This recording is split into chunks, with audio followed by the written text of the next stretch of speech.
I'm assuming you want to have a happy life, a rewarding life. What does that mean? I don't know. It means different things for every person. For some people, it might mean being a basketball player.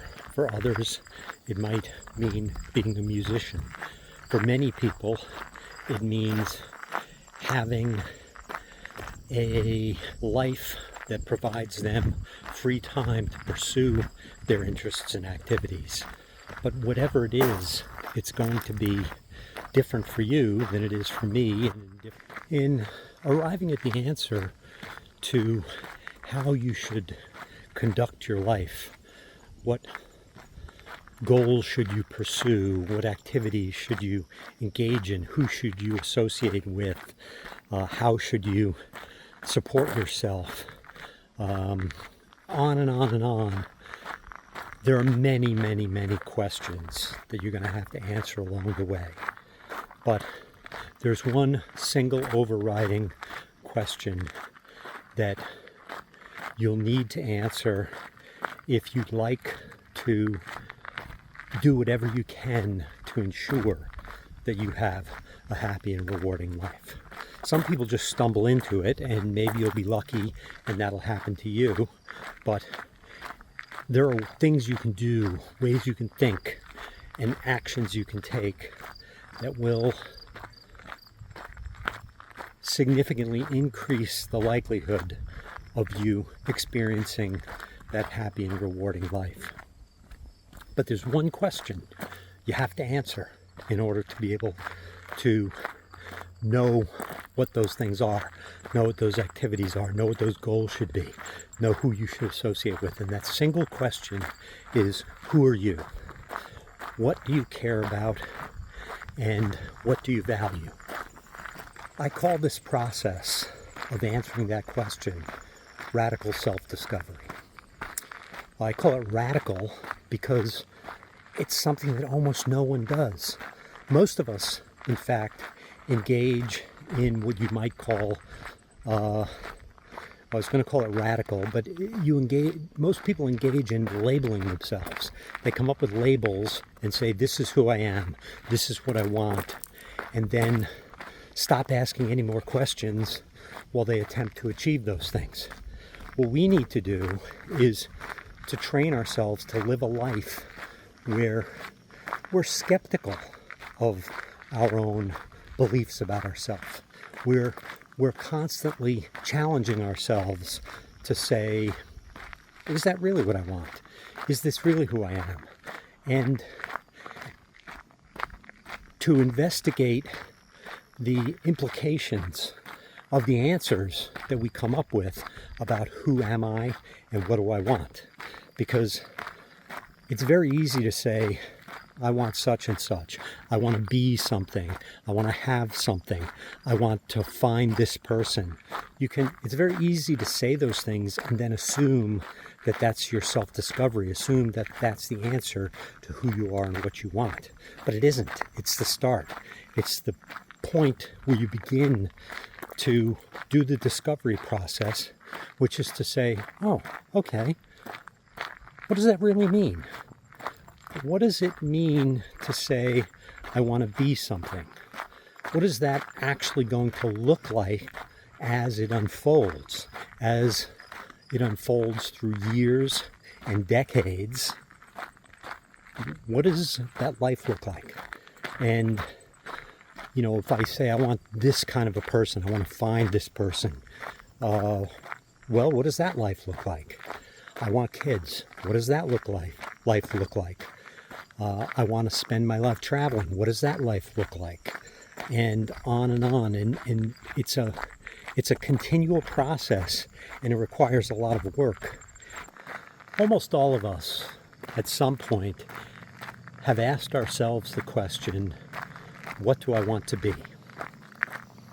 And we probably asked ourselves that question at a very young age, and we came up with probably various answers to it that we look back with some blend of fondness and a sense of an understanding about how naive we were.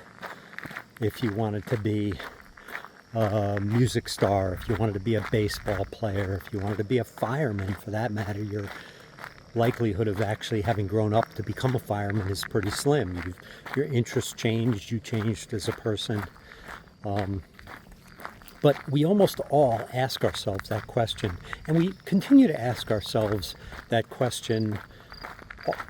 Some of us for a very long time, some of us probably never stop asking that question, which is, what do I want to be? Many of us evolve into asking ourselves the question, what do I want to do? In other words, it's not just about being something. It's not this image of something out there and you want to be that thing. You actually now gain a sense that